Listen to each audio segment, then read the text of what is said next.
This is your Not So Critical update for Friday, August 6th. Today, only good news. But also, the precogs are here. Minority Report is now. And now your hosts, Mike Sutton and Peter Lowe.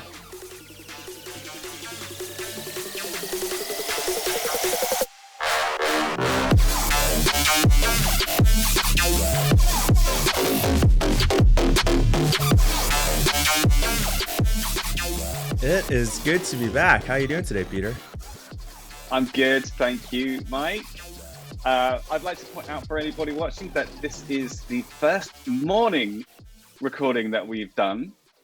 Usually it's pretty late my time, so this is an interesting situation to be in. I don't normally talk to anybody until about 2 o'clock my time, so it's good to be chatting to you early. Yeah, and the challenge is we are very far apart time zone wise, so it's kind of difficult to find a time that's outside of working hours that's not either super late at night or super early in the morning. Yeah, so we've been kind of going back and forth.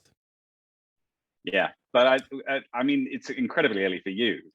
I mean, ridiculously early. I don't think we should even say how early it is. So, it is kind of early for me at time. But we're trying to yeah. So we missed the last week and a half, almost 2 weeks. Let's just call it 2 weeks. Technical problems. I lost a recording. But this would allow us, I think, also to get on a more regular schedule. So my intent from here on out is to release the recording at, say, 10 a.m. on Friday morning. So if we're recording here on Thursday morning, if we record on Friday morning, then we'll be able to maintain that schedule, which I hope to be able to do. Well, let's see how it goes. By the way, sorry, before you get started, I do want to say, another thing I should point out is that I don't get to hear the intro before we actually start the show. So it was interesting for me to hear that we are only doing positive news. This is something we've been talking about for the last week and a half at least. So that's a bit of a let's see how that works out. Yeah. So our intent was to do nothing but positive privacy articles for one show. Mm-hmm. And our first article meets that. We had a hard time coming up with an entire rundown of positive privacy articles. So we'll do what we can to spin them. And then we'll talk at the end about how that little exercise went. Yeah. But, if you're watching along, just try and think of your own positive privacy or security related articles. We'll see what we can come up with. Yeah, let's talk about this more in a minute. But come on, let's do the first link. Should we jump in? Let's go. So I think this is good news. Q2 ransom payments decline as ransomware becomes a national security priority. And the crux of the article is that we're kind of almost lucky to be paying attention to this. And in the article, they cite the lackadaisical indifference towards DarkSide and how that set off a series of events that created this interest in the topic. And they talk a little bit about how DarkSide almost got lucky because they didn't realize the impact. DarkSide is the hacking group that infiltrated the Colonial Pipeline. And in the article, they talk about how DarkSide didn't really know what they were getting into when they did the attack, because it just so happened that Colonial Pipeline controlled 45% of the U.S.'s East Coast oil. They just happened to attack this particular company that got everybody's attention, and the government realized, oh, crap, we've got to do something about this. So the U.S. is paying attention. We also see companies are less likely to pay because they're better prepared, not necessarily because incidents are down. And I have another article about that in a moment here. But I don't know. What do you think, Peter? Good news? Unreservedly good news or qualified good news? Definitely qualified good news, because another reason why the average payments are down is because there are more ransomware attacks and more actual payments for smaller companies. So the median is down, but like, I don't know, the quantity overall is probably up. But yeah, it's good that people are paying attention and putting a positive spin on it is nice. I think, do you know what struck me is remarkable how closely the whole sort of red team malware actors parallel startup businesses. You know, they've landed a big client, and now they've got unexpected problems to deal with, scaling issues, basically. So they had the government against them, but they'll come up with some ways to deal with it. You know, just like any other company or service would deal with the issues that they have to think about. And they've probably got investment from some people behind the scenes as well. Like the people who are doing this are getting, you know, they're getting paid from the company itself, but as you know, they were startup guys, just, you know, to begin with. They were working out the garage and stuff, and now they're making serious money, and they've got to kind of act like proper proper staff, which is kind of fascinating. Yeah, I don't know the ransomware specifically, but the phishing guys, for example, it's just people with jobs in call centers. That's what they do. Yeah, it is interesting. And very much just a startup business, like you said. They're getting better at it as the market changes. Taking now they're advantage running of those opportunities.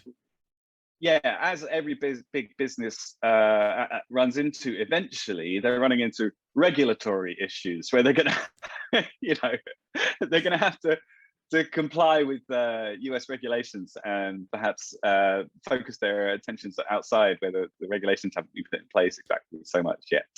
And it is an interesting point that the average payment is down, but the number of payments is up. And I wonder too, like how many we don't find out about. So we've talked about the Kaseya stuff before, and originally the ransom for the universal unlock key was, they asked for $70 million. Then there were reports that it got negotiated down to $50 million. And then some time passed, and we found out that they got the key, but there was no disclose. They didn't disclose that any ransom was paid. So I wonder, in a case like that, if those kinds of things count towards this research, these figures, if those kind of fall off the bottom of the radar. I don't know. That's a good question. I haven't actually dug into the research yet. But yeah, that is a really good question. What does it cover exactly? I would hope that whatever study this article is based on is thorough and they've done their research. But yeah, it would be curious to be able to answer that. Yeah, perhaps we could invite them on to have a chat about this. Yeah, we should look at starting to do that. I bet we could attract some interest for sure. Yeah. So related to this is another article. Oh, so this, I just thought, potentially a reason why ransomware payments are down. Some companies are just saying, screw it. Do what you want to do. We're not, shoot the hostages, whatever. And they did. So here's a case where EA was, they tried to ransom EA. They had downloaded a bunch of their data, including source code for the FIFA soccer game. And you say FIFA? They refused to pay, so it got leaked. Wait. The biggest story here is that you say FIFA. Is it? You know what? As soon as I said it, I wondered if I said it correctly. Okay, or if you were going to correct me. So how do we say it in the UK? In the UK, well, FIFA. It's FIFA. It's definitely FIFA. I'm confident about that. And worldwide, you think that's not a cultural difference? That just, I don't know what I'm talking about. I'm guessing you're not a football person or a soccer guy. Is that true? That is. FIFA's like, even as someone who's not particularly interested in football myself, I cannot. You at least know that. FIFA. Wow. Yeah, well, FIFA is like, everybody I know likes FIFA. It's okay. Yeah. Okay, Anyway, Peter. Sorry. Peter. Okay. Yeah. All right.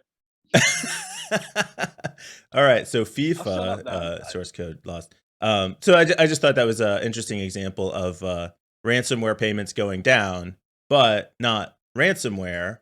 which we see also in, see, I'm not showing the articles. So in this article about how the annual cost of data breaches has risen to an all-time high. And that on the surface felt a little contradictory, but it goes to the idea that the ransom is not the most expensive, most costly part of a data breach. And they talk about the remediation, the long-term loss of business, the money that's being put into prevention are all driving down the ransom payments, especially at the larger scale, the bigger companies that have the money to invest in these kinds of things. But the overall cost is not going down. Yeah, it's interesting. I think the fact that EA didn't pay and chose to have this released is, I don't know. I think it's analogous to a company that's refusing to pay, like a piece of art gets stolen, and the gang, the thieves who nick it, demand a ransom, and then the company, the gallery are just like, no, sorry, and then they sell it on the black market because they think they can get more for it. I think it's very close to any other kind of like just criminal situation. I think what's going to happen, also with the cost of the breaches, the overall cost, is it'll become more standardized. And this is something that isn't going away, and the whole reporting procedure and, informing the police are going to get, departments that just deal with ransomware on a day-to-day basis. I think it's going to just become more of a standard thing that gets done, just like muggings and murder, yeah. Yeah, we've talked about this before. I mean, your business's disaster response plan has to include this kind of thing, and you've got to think about: are we gonna, if our data is lost, are we potentially going to pay a ransom, or are we just gonna do what EA did and suck it up? Yeah, nobody buys a server room without a lock on the door, so it'd just be like another, or without insurance. You don't just. It's a standard thing that you're going to have to do. So, yeah, it's probably going to be something that will take a while to be standardized. And I think the only danger would be that people move on to different things. But I think this is just a classic kind of extortion that has been around since, we had consciousness. Since crime was around. And from the article, they say human error, which if you're in IT, everybody knows is the biggest risk on organizations. And they reference some of the technologies to help mitigate that: multi-factor authentication, password managers, email gateways. But the other thing that I thought was interesting, maybe I don't have it highlighted here, is in the article, they just shared that the most common form of breaches were compromised credentials, phishing, and cloud misconfigurations. And that 44% of the incursions resulted in theft of the personal data, customer personal information, 40%, which is the most common outcome. Yeah, I don't know. What do you think? I think that's probably true for most companies, and I think those points covers a pretty wide range of different like vulnerabilities that have been taken advantage of. So cloud misconfigurations is pretty generic, and MFA not being enabled. Yeah, I suppose. I don't have too much to say on that. I think this is one of the other things I thought about these topics is that these are quite recent articles that are looking at data from the beginning of the year, and they can tell you the trend for the last 6 months or how long it is, but there's going to change. There's going to be troughs and peaks. I think it's going to be more interesting to look at the annual trends and see what kind of changes we see over a longer period of time. Yeah, I don't know that any of this really surprises me. Companies are taking it more seriously. The government's taking it more seriously. Some of the articles that we talked about last time that nobody heard because I didn't record the episode were executive orders coming out of the U.S., legislation coming out of the U.S., different states focusing on legislation, and referencing the earlier article. This has everyone's attention because of Well, I was going to say because of some of the high-profile breaches, there have been plenty of high-profile breaches.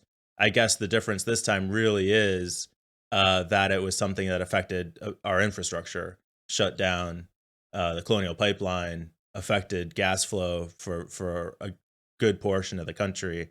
And that's when the government finally realized, oh, this is a problem. This is a problem that affects us, not just you guys. Isn't that always the case? Yeah, well, I mean, I suppose to some extent that's sort of fair. Like, if it's someone else's problem, then you know, you have to focus on the things that affect you first, and there's always lots of things affecting you. Sure. I kind of see that. I don't know. But I mean, as long as it's getting attention, great. yeah. Whatever. Welcome to the party.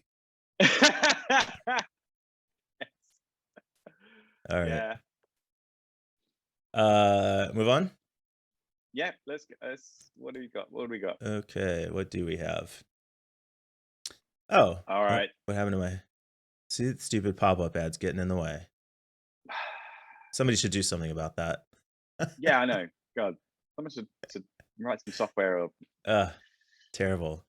Like, what kind of software would do that? I don't know. You know what? I can't think of anything off the top of my head, but I'm sure there's something. uBlock Origin, powered by PGL server block list.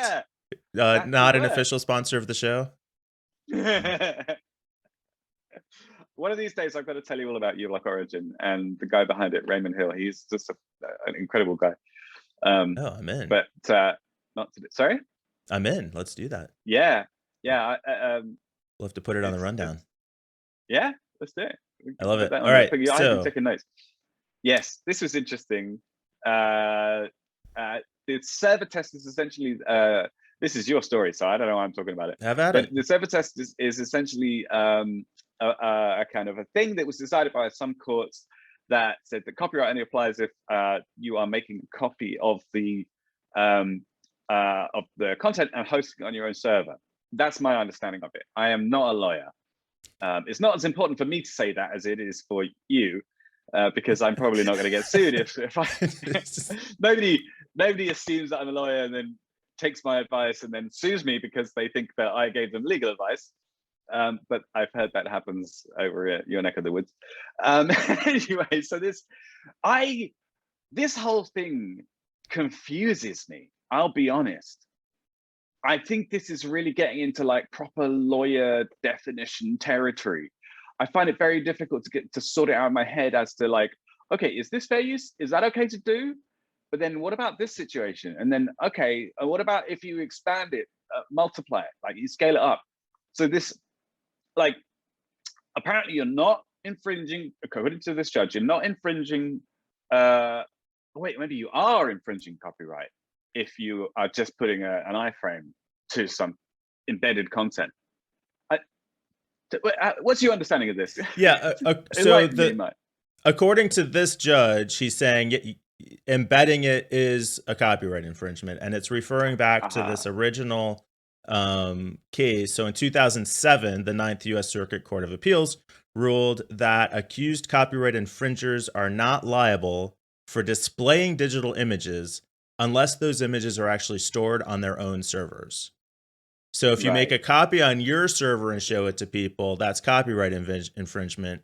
But if you just embed it from somebody else's server and show it, that's not copyright infringement, according to this 2007 decision. And this story here is that there was a motion to dismiss in this case, and because Judge Rakoff, who is a U.S. district judge, said, no, the server test is not valid. If you display it, it doesn't matter if it's hosted on your server or not. This is a copyright violation. And that's the shift here, is that we're kind of I don't know, would you say relitigating that? Revisiting that decision is potentially overturning precedent. It feels like one of those subjects which might end up in the Supreme Court because it's so nuanced. It's and this is one area where the internet truly is looking at, I think, new uses of content, which were never considered when copyright was invented. I suppose it's I always desperately try to compare things to real life situations, and in this case I'm finding it hard to think of an example which would be the same as this. Like if you had maybe I don't know, some sort of window into other people's content, like if you had some newspapers and you were showing little snippets of them and you had someone behind it turning the pages to that seems like it wouldn't be fair, but I don't know. Somebody else decide this for me, please, and then I can just say whatever what he said. You know, it is. Do you know what? Sorry, I was going to say. Do you know what? I wonder how much this sort of fairly controversial decision by Judge Rakoff is about.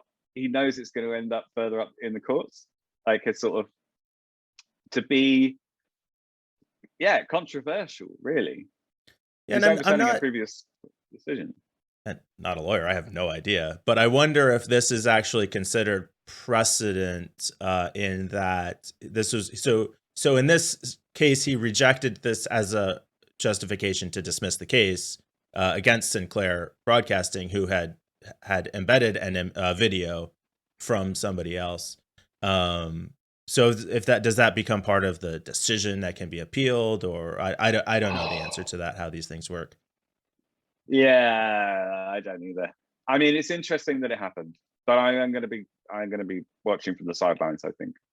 Yeah, and what do you think? Do you think it's fair to embed stuff?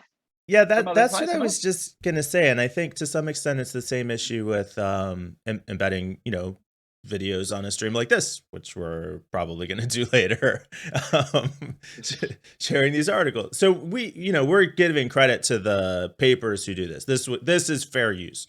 We're using their content to continue the conversation, and we're referencing what they wrote. We're just not resharing it as our own. If you embed somebody's video and cite them, is that the same as just embedding it and trying to take credit for yourself? YouTube, for example, you get paid by the number of views. So if I play your video on my stream, you don't get credit for that view. I get credit for that view. So I am using your content. At the same time, I feel like I have a vague sense that I don't love copyright law, right? So, what is happeing to you, Mike? Jesus, it's the socialist in me. I don't know what to say. I didn't know you had any socialist in you at all. Well, not European socialism, American socialism. Oh, right? That's super watered down. We saw the same thing with the music industry, trying to figure out what the revenue model looks like if you're not selling physical copies of music on a disc or on a tape. And the thing that I always thought about that is that sucks. The industry changed. You can't do that anymore, but the musicians can still make money by going out and doing live performances. I know that's super simplistic. I just feel like I don't know, copyright's kind of out of control, and I don't know if it bothers. I hate to say it, but because I have artist friends and would totally disagree with me, I just don't know that it bothers me. I think that there was a similar this thing has come up multiple times, as a big topic in my experience, which the patent software patents was another big thing. Is it okay to patent software or patent ideas that come from software?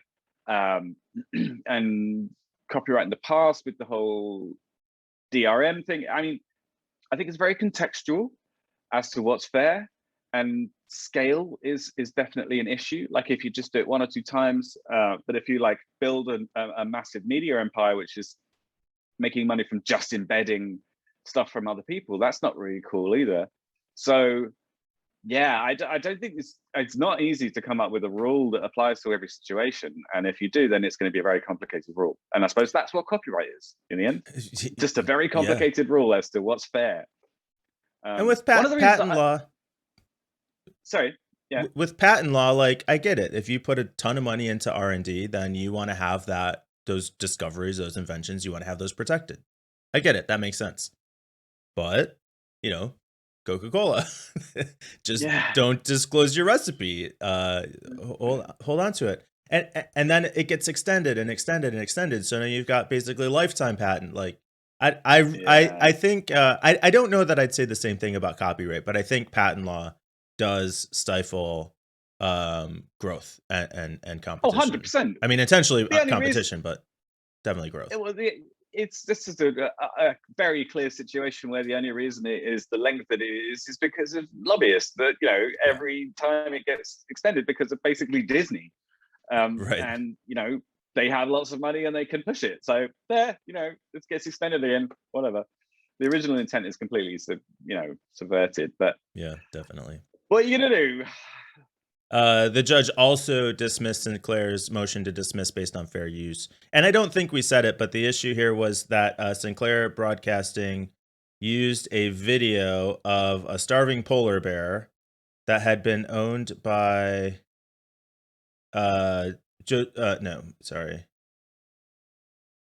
should have researched this before we read the article. I just can't remember the guy's name. Nicklin had a video of a starving polar bear. Sinclair did a story about this video and embedded it in the article without copying it. So they were claiming that was okay. But it was a pretty clear case of just putting someone else's content on your website. So we put an end to that. And so whether you can embed somebody's content is a good question. The server test to me seems ridiculous. If I've got a copy on my own server versus just referencing showing the copy on your server, that doesn't make any sense to me at all. Like there's no distinction there. Agreed. Yeah. Okay. So case law settled. Next. All right. So. All right. Go ahead. No, I love this. This is great. I think this is actually, well, it's come from negative place, and that there is. I can't. I'm sorry, but this is a great development. Basically, what's happening is that Twitter is going to pay people to find biases, and it's automatic image crop. So when you post a tweet and your image doesn't fit in the Twitter format, it automatically crops it to kind of try and highlight the most interesting bit from the image without actually, it's all automatic. So people have found that there are biases in it, so that it, black people are ignored, but white people will get their faces highlighted, which is terrible. And after a bunch of people complained about this, they are now putting up a bounty to if anybody can find and demonstrate any kind of reliably reproducible issues. And it's brilliant. It's a win-win situation because the people who are being affected by it will hopefully, there's money on the table, so they will get some sort of remedy to the situation, hopefully. The people who are doing the research are going to get paid for it. Twitter is going to massively benefit, and actually this is probably, they're going to benefit most because they'll get press, they'll get like very cheap research done for them, and they'll get it's crowdfunding. But hey, it's still a win-win-win to everybody, so love it. Yeah, and this article and the next article both fall in the category to me of like, why were they not already doing this? Yeah, well, I mean, coming up with a project like this, I think, is more trickier than it seems. Like, because everything's done in such a fairly standard way. You have a company, you have researchers, you have engineers, and coming up with a thing where you invite the world to submit research and then use that inside. I think there's legal implications. It's just novel and weird. I mean, bug bounties are an example of how it's done on a more sort of standardized level, but it's still not like standard practice to offer a bug bounty. It's much more common than it used to be. I think what Netflix did. Sorry, lag.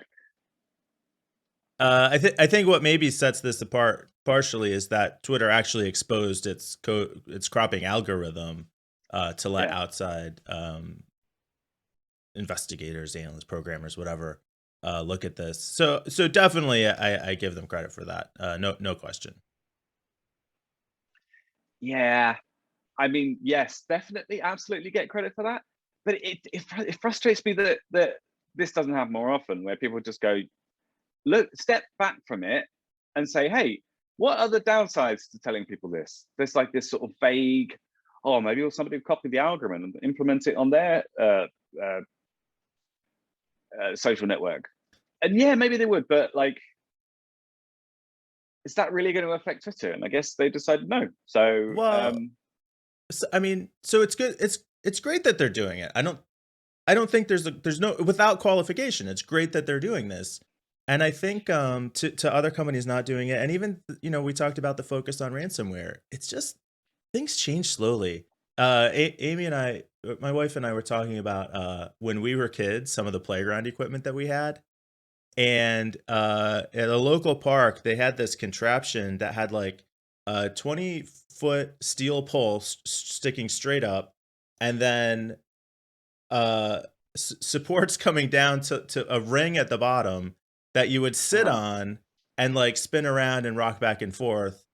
So if you're rocking and you're sitting on this thing, you're rocking into this support beam in the middle of this thing. And just like broken legs nonstop. And it just like, did it just never occur to anybody like, hey, this thing's kind of a disaster, why did we build this? Like, no, like, it's funny to think, like, did they just not think about safety? Did they not understand that people could be hurt? Like, it didn't matter. Did you both, you and your wife, have this access to this, or did you? I'm assuming you were from different neighborhoods, but I guess maybe you grew up together as well. So this park was it was close to where she lived, but also close to where we both went to high school. Okay. Right, so common park in the community. It wasn't someplace I went every day, like after school when I was a kid. But I had been to the park several times with this disastrous playground equipment. And even like merry-go-rounds and stuff, like kids get hurt on that stuff all the time, and it just never occurred. So in the case of like tech, companies are doing it. Companies are moving in the right direction. And I guess, in those rare cases that they move in the right direction, we have to give them credit.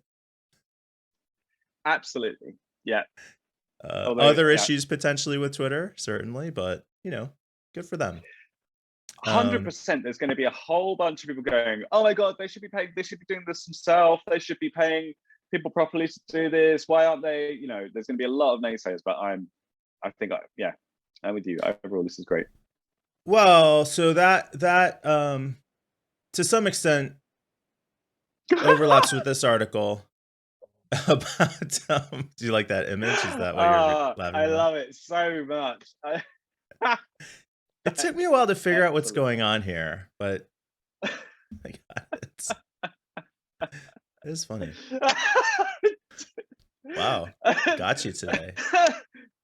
Yeah, you really have. I did read about this, but yeah, go on. I did not see this image. Okay. So, you okay? Yeah, I'm fine. This is just brilliant. I love it. I can imagine the faces on the surgeons. Look, so just very carefully. Yes, I think. Okay. Scalpel. I don't know. What would you say? Like IDE, spacebar. I don't know. Sorry. What is happening? I don't know, man. This is brilliant. I gotta find. Is there image credit at the bottom there? Because I gotta find. Oh, Getty Images. Okay. Elena Lacey. Nice work, Elena. Okay. Yeah. So at any rate, I almost don't even remember what led us. Companies doing this. So and I'm not kind of introducing this as a whole new article, but the point here is that so basically they're looking at the algorithms to curb online harassment, and there's, in this case, looking specifically at misogyny. The author states that half of women in 22 countries have reported being harassed or abused in line, and a lot of times to the point that they change their behavior, 1 in 5. And they're talking about how to train the AI. They deliberately chose people of different ages and nationalities with varied political views to reduce the chance of bias, and how traditionally to flag articles as harassment, they would just have, people wherever getting paid per post or per picture to take a look at it and make a judgment call. But it was just up to that person's judgment and whatever their bias was. And in this case, they're using a more diverse group to train AI to categorize these posts. And they increased their accuracy from 75% to 85% using this approach. And as you said with the last article, my overall sense was, why have they not been doing this all along? So, like, credit for doing something to flag these and keep your community safe. Was it so hard to have some diversity behind like how you make those decisions? Why is that such a big deal? Oh yeah, that's tough, isn't it? I mean, I think it's to do with unconscious biases, but it takes a while for them to surface. I don't know really. I mean, I feel like I would make the same mistakes. I'll be honest, because you don't. That's the problem. You don't know about the unconscious biases until you do know about them, until someone else points it out, and then you can take steps to correct.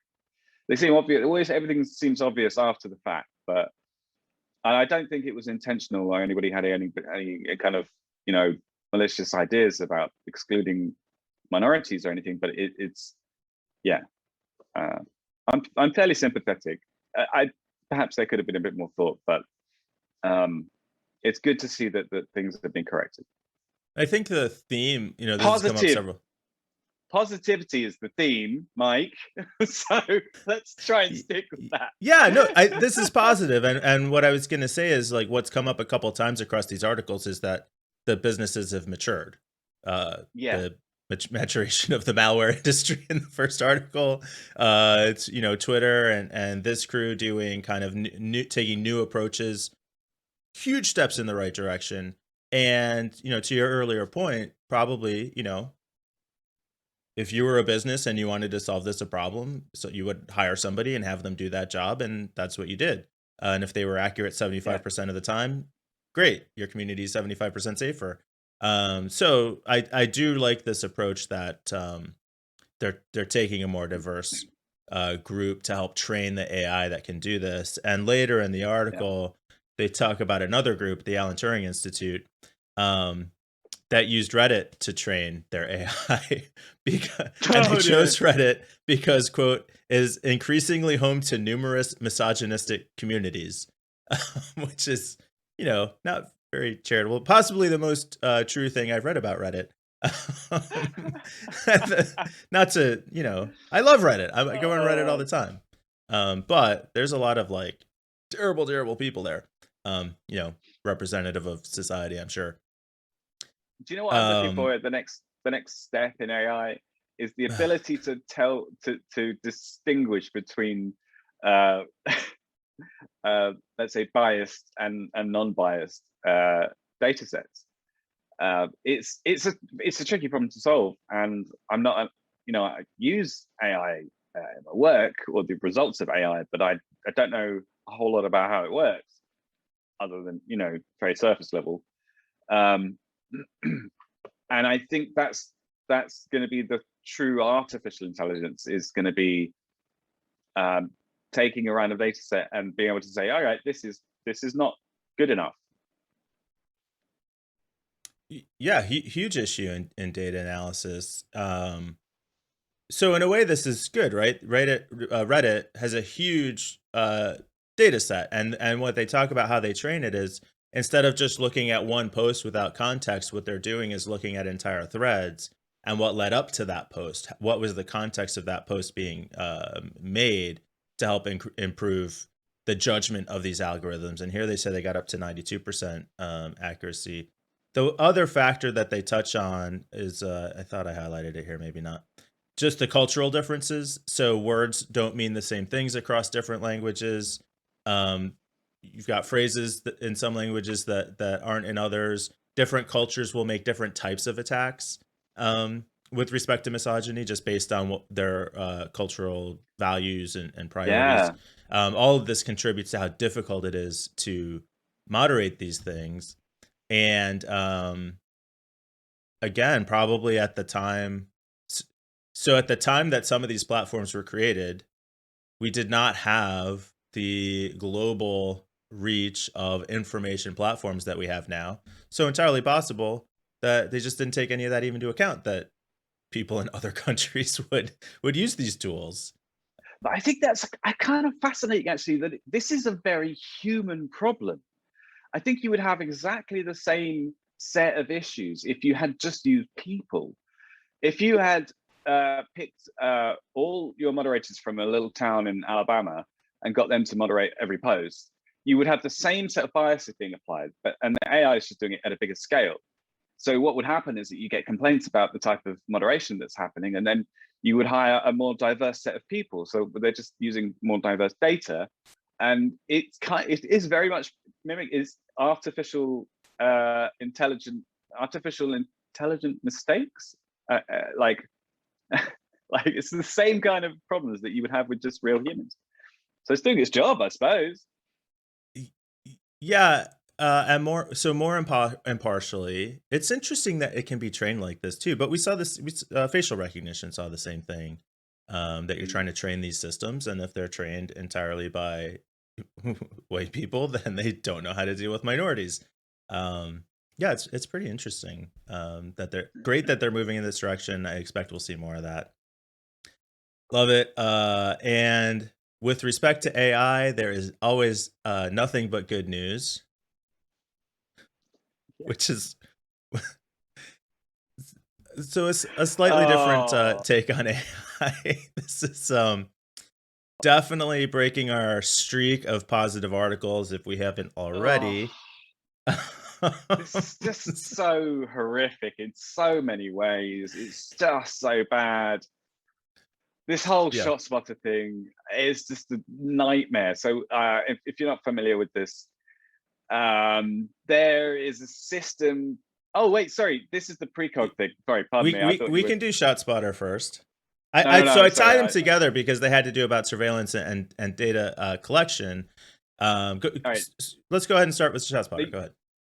All right. Sorry. That was my reaction was to this. I know less about the precog thing, although I kind of,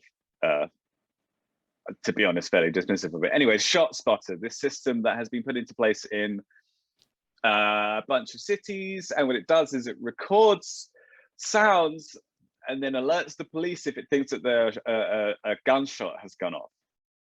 And it is awful in so many ways. This is, I suppose I said earlier that you know, you're going to have these kind of problems at the beginning, but I think in this case, they've placed them in like racially biased areas.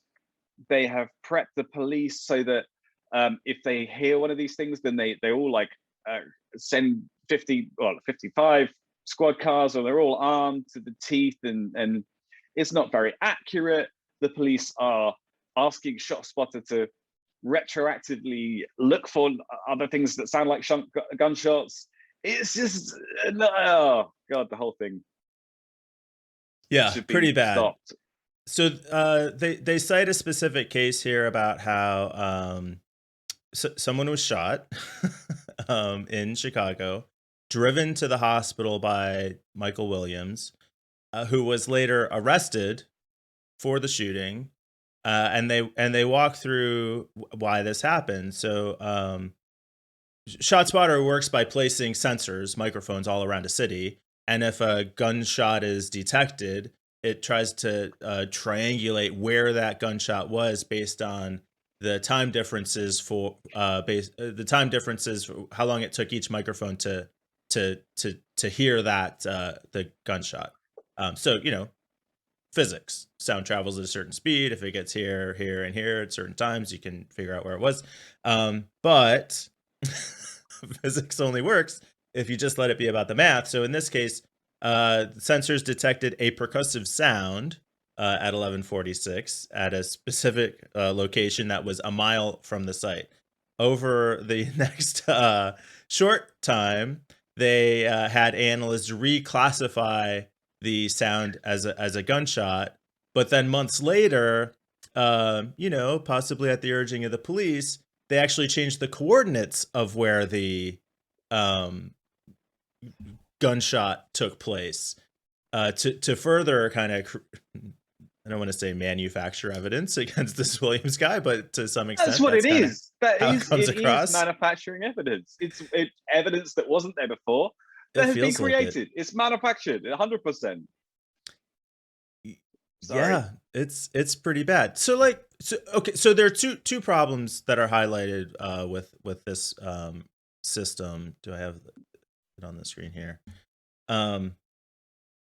So people question both the sensor accuracy, and with respect to sensor accuracy, like you could say somebody reviews the data, and if they see inconsistencies, if they see irregularities, they clean it up. So if the system was inaccurate and they realized there was a mistake and it changed the location, like, okay, the math is the math. But that goes back to the accuracy, the accuracy of the sensors. If the sensors are accurate, if the algorithm is good, humans should stay out of it. If you have humans touching it, you are changing the data. It's no longer the system doing its thing. It's humans just making those decisions. But then also the system's effect on overall gun crime. There's very little evidence to suggest that it is a deterrent. In this case, it's actually degrading confidence in the police. And whether it's it just seems very not very well thought out. No, it's not. And some of the other issues I mentioned, I was ranting about just now, that the mics have been more heavily placed in Black and minority areas, and that means that the statistics look like there are more shots coming from there. I suppose the reasoning is that the crime stats say that it should be from that area, but I don't think it follows that you need to only place more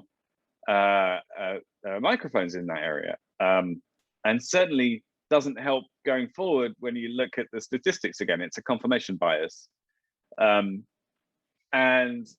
I mean, okay, so there's just so many different aspects of this, all of which are horrible, except for just kind of like the basic idea, which I suppose is all right, but it's just immediately falls apart. Like the top level police are asking for evidence to be manufactured. Absolutely just wrong. The inherent bias in the system itself, not great. The inaccuracy of the sensors, I think that's only to be expected, and there should have been a massive trial and lots of research, publicly funded research on this done and published so that other people can evaluate it. It's just sorry. Yeah, and if you've got a system designed to do this thing that frequently or even infrequently requires humans to go in and reclassify the sounds and change the locations, then either the system doesn't work well or people are abusing it and not like, is it either it doesn't work or it's explicit or its intent is to manufacture evidence. There's no, what's a, like, how else can you address this? Like, I mean, it's a noble intent, I guess. But from a surveillance standpoint, is it a lot different than having cameras everywhere, having microphones everywhere? So I guess there's that aspect of it too, which is well established that I don't care about, but maybe you do. And well established that you really should, but I am curious to see what happens. I think there's two things that might happen. One of them is that they might actually withdraw it, but I think more likely what's going to happen is that they will just sort of wait and then carry on using it. And in a year or 6 months, we'll see another case where somebody's been wrongfully convicted because of this, or ends up in court because of it. Yeah, and they're kind of scrambling right now because their biggest contract is with the city of Chicago, and that's up for renewal. Right. But they're also having all these issues. In the article, they also talk about a case where a ShotSpotter alert on March 29th caused police to be dispatched to a street in Little Village where they shot and killed a 13-year-old who was unarmed at the time. So not Yeah. a lot going well for ShotSpotter. Seems like kind of a disaster overall. Maybe a system that you don't want to be, using to make life and death decisions about your community. Yeah. All right. Okay. Well, thanks. So from Yeah. from bad to worse. And this is a similar article. So the story is about precognitive AI that the Pentagon uses that can predict events days in advance. And basically, what this comes down to is there are systems around the world that can monitor troop movements, monitor naval movements, monitor communications. And what happened here basically is that the Pentagon did the largest experiment of tying all these systems together to have as much information available and correlated as possible. And the way I understood this is not necessarily that a computer is saying this thing's going to happen on this date, but it could flag the behaviors, troop movements, communications that could be early indicators faster. And then those signals could be turned over to analysts to say, instead of finding out 3 days after a ship left port, you find out as it's leaving port. And so you have those 3 days to start planning, where is it going? What do we think it's going to do? What do we think their intent is? And figure those things out. So again, like, okay, it feels like it's moving in a dangerous direction. But if you can do it, you're going to do it. Like, why wouldn't you? Yeah. Yeah, it makes sense on the surface, and there's gonna be mistakes made, and people are probably gonna die because of it, which is just not a great thing at all. But this is a little bit of a different case, I think. So we do analysts are looking at this data and yeah, as soon as it comes in. And the way I read this story is it's basically getting relevant data to the analysts faster. So certainly bias could be introduced if the system prioritizes certain events over other events based on how it was programmed. So definitely there's bias there. Military obviously looking for violence. That's kind of their thing. So they're going to see militaristic threats in everything they look at. It doesn't strike me the same way, though, as the ShotSpotter article. No. I don't think. I think it's going to be the my first guess would be sort of the flip side, which would be that things will be missed because resources have been directed in one direction, and they really should have been focusing on something else, and they relied too heavily on the AI when they should be, some disaster will happen, and then they'll realize that the AI has completely ignored a particular indicator that should have been listened to, and a human might have gotten it because humans are better at contextual understanding of things and picking up news signals. I think that's gonna maybe be the first problem, but we'll see how it works out. We'll probably That never is find out, but, a great point. And as you were talking, because the analysts are going to be looking at what the system is telling them to look at, not necessarily what they have deemed most important to look at. It actually reminds me, I used to be really good at like my spatial awareness is very good. But geographically, I used to be really good at navigation. And if I had been someplace once, pretty much ever in my life, I could find my way back there again. Easy for me to recognize the visual cues driving. However, wow. since I started driving with a GPS map in my car at all times, I really have found that my ability to do that is significantly degraded. I've come to rely so much on just this map tells me turn left, so I turn left. I don't have to look for landmarks leading up to the turn to tell me it's approaching. I don't read the street signs the same way to keep me engaged there. I just know, hey, it says turn left in a quarter mile. I'm going to turn left in a quarter mile. And if I am out without the GPS, I have a much harder time finding things where that used to come very naturally and easily to me because I'm relying on the computer more. Yeah, it's a tricky one. It's a classic problem, isn't it? Like the calculator in the classroom type thing. When I was a kid, they did not allow, oh God, this is going to date me. They did not allow calculators in tests because what about abacus? Did they allow that? No. I mean, I'm almost certainly older than you, so that's not fair. But I don't know. Also did not use an abacus, so my son might speculate that was the case, as I did for my parents. But yeah, I'm sure. Yeah. So abacus, like, when did they ever use like that? It's thousands of years old. Like, who is using abacuses? Oh, actually, I mean, I think some people still do, and there's the counting systems which use knuckles and things like this. Yeah, that's a whole other topic.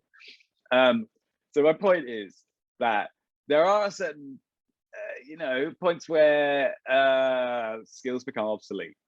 We don't need to add things up in our head very often anymore. It's good to have a basic understanding if you do need to kind of like dredge it up from your mental backwaters. But it's just literally practically it's a useless skill most of the time. So you could argue that your ability to recognize places and how to drive places. Sorry. Yeah.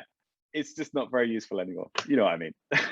Yeah. And with self-driving cars, it's going to become even more so. I mean, you get in that car and you're reading or napping or on your phone. Who even knows where you got or how you got there? Yeah. I guess there just needs to be some kind of human review, and hopefully the Pentagon are going to be doing that with their, some kind of constant, like at work, we have to do constant monitoring of make sure that things are still accurate. So there's a whole separate process put in place to review the output of AI, and I think that just needs to be a primary consideration with this kind of stuff. Yeah, until peak oil and EMPs and collapse of society, and then nobody knows how to get anywhere, and we're all screwed. Well, yeah, and then we can just relearn the original skills and forget about how to read a Sun output. Relearn how abacuses work. Yeah. All right, back to positive stories, maybe. Back to positive. What do we think of this one? This is good. This is nice. It's obviously a lot of criticism. So Techdirt have pulled Google Ads, Google Tracking from their site, and I like this. That's a good thing. And I think there are more things that they could be doing, but this is good. And yeah, I like it. It's they kind of recognize that it's not a good thing and that it's not that effective and it's not making them any more money and it's hurting their users. And so they're taking it off the site. Great. But no. They have other ads. It's not like they're removing advertising and tracking. They're just removing Google advertising and tracking. Do they get as much credit for that? Yeah, they get credit for the positive thing that they did. There are other things that can be done, no question. But look, I'm not anti-ads. I'm anti-shitty ad companies that are abusing all the data that they're sucking up. I don't think that advertisements are inherently bad. I get annoyed by the horrible blinking, flashing stuff. You block Origin. And you block Origin. Sorry. But I don't think that supporting your business by advertising other products is a bad thing in itself. I just don't like the way that there's so much bad faith in the advertising industry. almost every single ad tech company is doing something horrible. And that's what I really don't like. And Google are one of the worst because they're the most prevalent and they just don't care about privacy, really. So even if they're still tracking, service. even if they're still showing the ads, by moving away from Google, that's a win in and of itself. My understanding is that they are doing contextual ads, not ads based on targeting. So retargeting. Okay. So, which I think is actually, I mean, I don't have the data to back this up in front of me, but I think it's probably going to be more effective than retargeted ads overall. I think that if you're reading about, I don't know, flowers, and you get ads for flowers, that's better than seeing ads for guinea pigs because you watched a guinea pig. Your wife watched a guinea pig video half an hour ago, which I am saying from personal experience has happened. So, like, are people trying to sell you guinea pigs? No, guinea pig food. Sorry, guinea pig food. Stuff, okay. You know, yeah. Do you have a guinea pig? We have a couple of. We have 2 guinea pigs. Yes. Well, that sounds useful then. No, not when I'm reading about flowers. It's a distraction. It's annoying, and I'm definitely not going to buy any guinea pig food. Yeah, except it works. Does it? Does it work better than contextual advertising, which is just related to the content that you're looking at already? I mean, I think if I had if I'd seen ads for flower seeds, I would be more likely to buy them. Yeah, I can see that. I get, like, if you think of social media, there's nothing contextual about those ads. They're just showing up in your feed as you scroll through. But people buy stuff off them all the time. I do not understand. Twitter is so bonkers. I've actually started collecting screenshots of all the weird shit that I get shown and ads, because I don't see them on the web browser, but I do on the mobile client because I don't have anything too fancy on my phone. And some of the things that it shows me are just, I mean, I think, like, wow, this algorithm is not working at all. Like, it's whatever it's trying to do, it's failing at, unless it's trying to just confuse me. But I mean, yeah, sorry. All right, so let's keep going with the privacy stuff. Here's another related one. We can just tie these together. Yeah, I thought this was really good. By the way, I want to say that this is a result of, I tagged about 15 people on Twitter and said, I want some positive privacy news. The positive privacy train has left the station. Choo-choo, let's go. All aboard. Come on, give me what you got. Everyone gets free lunches, aisle seats, and window seats, and you're all, like, travel insurance is provided. Choo-choo, something get on board. Your station soon. Yeah, and this is kind of the best that people could come up with, which is, you know, it's been so tough. Anyway, this is one of the stories. Neva is a new search engine which I had not heard about, which is started by some people who worked at Google, and so they're ex-Googlers, and it's completely ad-free. It's privacy first, doesn't do any tracking, but you pay for it. This was, when I saw the headline, I was like, oh, well, that's cool. It's a bit like DuckDuckGo then. And it's not, because you pay for it. So this is kind of fascinating, I think. It's definitely going to be all about how effective the search tech is. I've signed up, I haven't received a free trial yet. You get 3 months free just to kind of evaluate it, which I think is great, because it's really going to have to prove itself to be successful. But I have hope. I would almost, I probably would pay for this. Yeah, I mean, there's nothing wrong with it. I mean, we subscribe to servers to get ad-free experiences all the time. The next level is to not be tracked all the time. So yeah, I think that's all good. I don't see a downside. I can't target people with my ads as well, but whatever. Well, one thing which I mentioned before is I think it's going to be really interesting to go from the next. Right now, we're in this phase where there's products and services being advertised as privacy enhancing or privacy preserving, right? And they are sold on the fact that they're like other things that exist, but they don't track you, and they do things in a privacy preserving way, like analytics companies or search engines or browsers.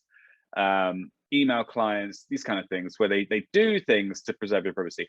And what I'm really looking forward to is the next stage, where these kind of products are not just sold on the fact that they preserve your privacy, but they actually compete on feature terms, like head to head with Google. Like, is Neeva going to be as good or better than Google? And I think it has to be if you pay for it, unless you really care about privacy. And it changes their incentives, and this is what we see probably with Apple. Apple doesn't make their money from advertising; they make their money from selling phones, so they can crack down on the advertising policies of other companies. Similar incentive here. If they're not going to make their money from advertising, they can make their money from not showing advertising. The better they do that, the higher their subscription rates. I kind of do wonder if people are willing to pay for that versus just cobbling together free tools and figuring that's good enough. That's what I mean. I think that I wouldn't. No offense, I love DuckDuckGo, and I'm huge fans of them, but I probably wouldn't pay for it. I do use it as my default search engine in browsers, but I do fall back to Google fairly regularly. So for me to pay for a service, it would have to be good. And I'm hoping that Neeva, they're putting their money where their mouth is. They will fail if they're not good enough. And that, hopefully that won't happen. Hopefully it'll be great. You get your money's worth. It'll be better than Google, and they'll make more money than Google. Google got to where it is because they had this search engine that they were able to put ads on. Hopefully Neeva can be the Apple of the search engine world. This is my desperate hope. Yeah, I'm on board. Let's see where it goes. Yeah, let's see. I don't know if I would. I don't know if I would pay. I don't know if I would pay for it or not. I don't know. I feel like I'm at a point now with, eBlock Origin, whatever tools I use for privacy. I feel pretty okay with where I am. It's not up to you, fortunately. But I also don't mind being tracked as much, so it doesn't bother me.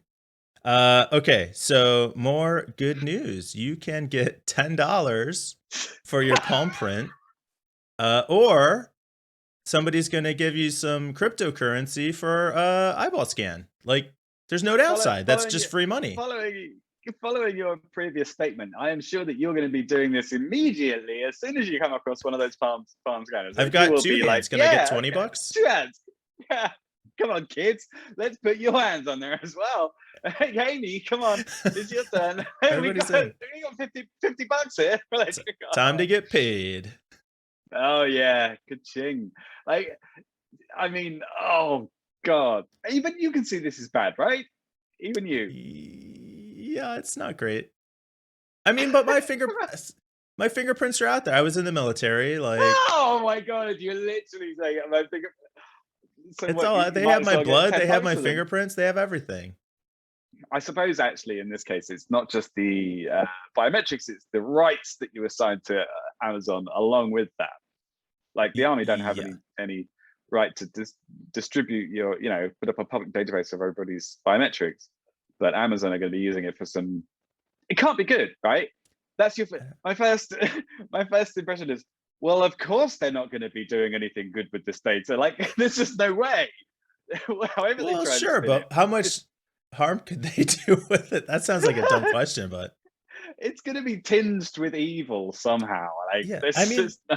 I use my fingerprint to unlock my phone 20 times a day. That's out there, and I paid to have that phone. I don't get anything for that. I'm just a dope doing it for free. Right, but it's not that there are no good ways, right? Amazon there's no way this can end well. Mate. I know. I just. This is what we've come to, trying to find positive. It wasn't a positive article. How many people got the $10? Like, what? Oh, I don't know. Did they? I don't know. I don't remember if they said how many people did it. Yeah, I don't think they're going to tell. Yeah. So listen, it's been an interesting week. I really have struggled to find some positive privacy articles, and honestly, it's quite exhausting.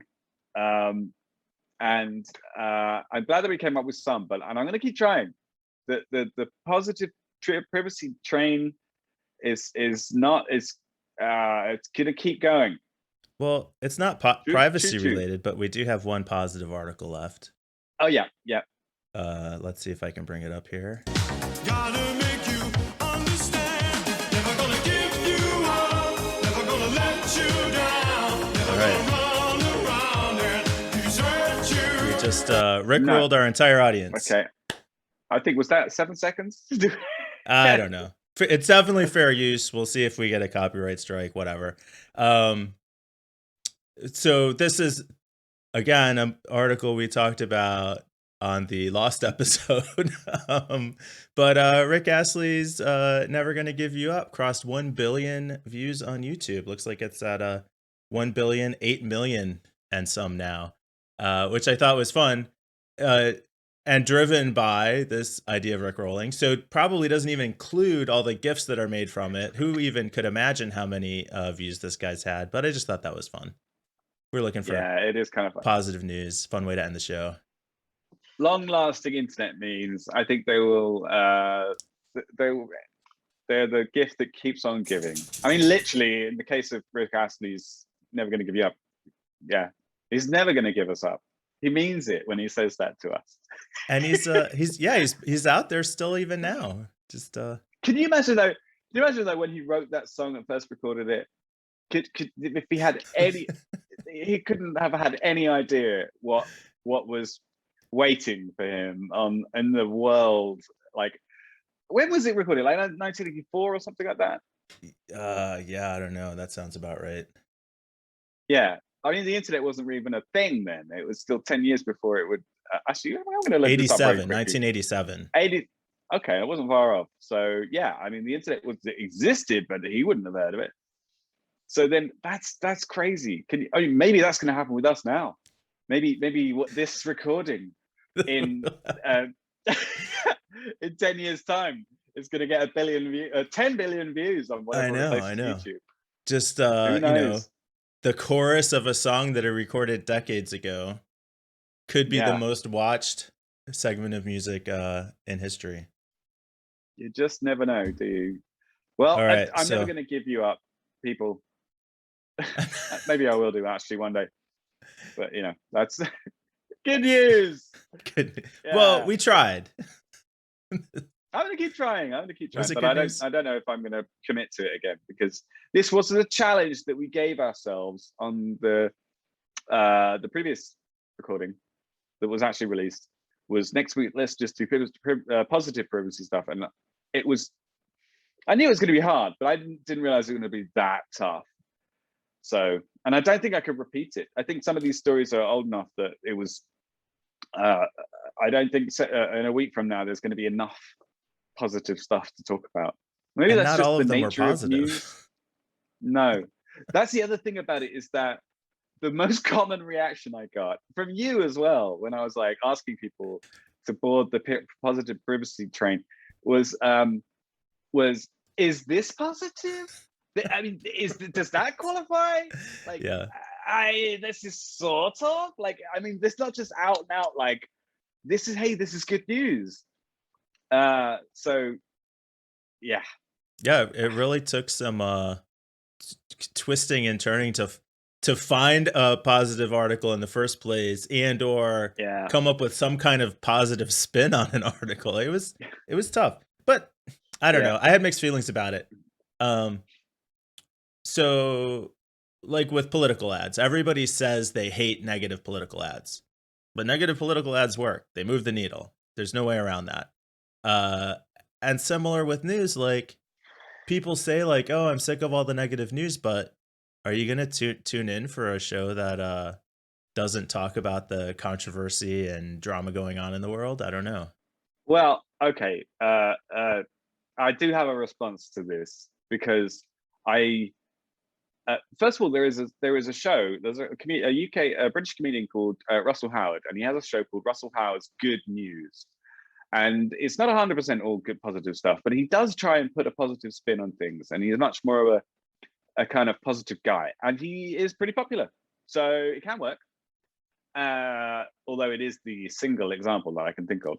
Well, we saw John Krasinski did his good news YouTube videos for a while, and I think we saw like, I don't know, it was online for like 3 episodes or something before it got bought out. Yeah. Good news! I made $1 billion selling this thing. I'm richer now. Okay, great. Congratulations. Good for you, Krasinski. He is a super nice guy, though, from all accounts, all appearances. It will either that, or he's just good at media manipulation. I'm so skeptical about this kind of topic right now. The other thing is, I don't think this happens to everybody, but I am very much starting to turn off my phone and not watch all this negative stuff more often. Like I'm finding it, I think perhaps because I focus on it too much, that it's getting to me a bit, and I just the lack of positive things going on is just too much. You know, it's sort of PTSD effects. Sorry, that's very insensitive. I shouldn't say that. Can you cut that out? I don't know. It's I think it is slightly, if you just think about shitty things all the time, then it's slightly traumatic. Sure. And I don't follow privacy as closely, but I follow politics very closely and see the exact same thing. Yeah.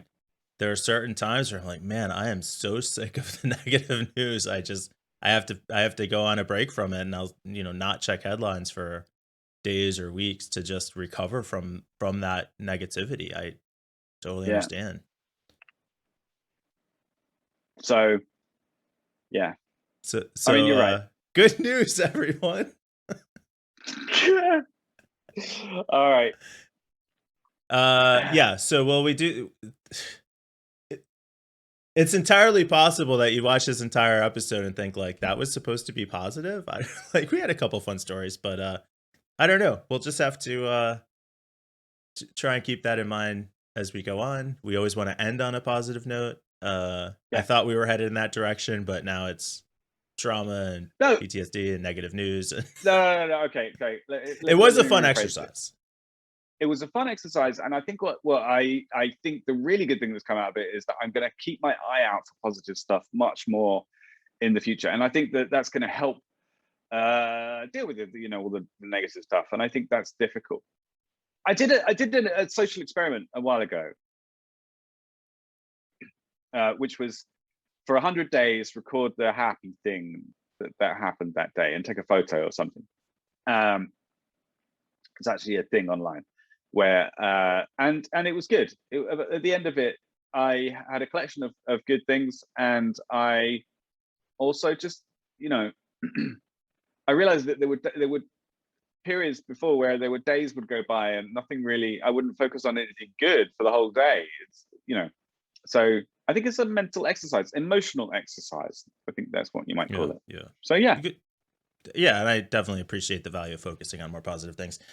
Long show today. I think we probably should wrap it up. Yep. But as always, it was fun. I'll get this out on Friday morning, 10 a.m. That's the schedule I'm going to try and stick to. And we'll do this again next week. Cheers, Mike. Always good. Bye, all.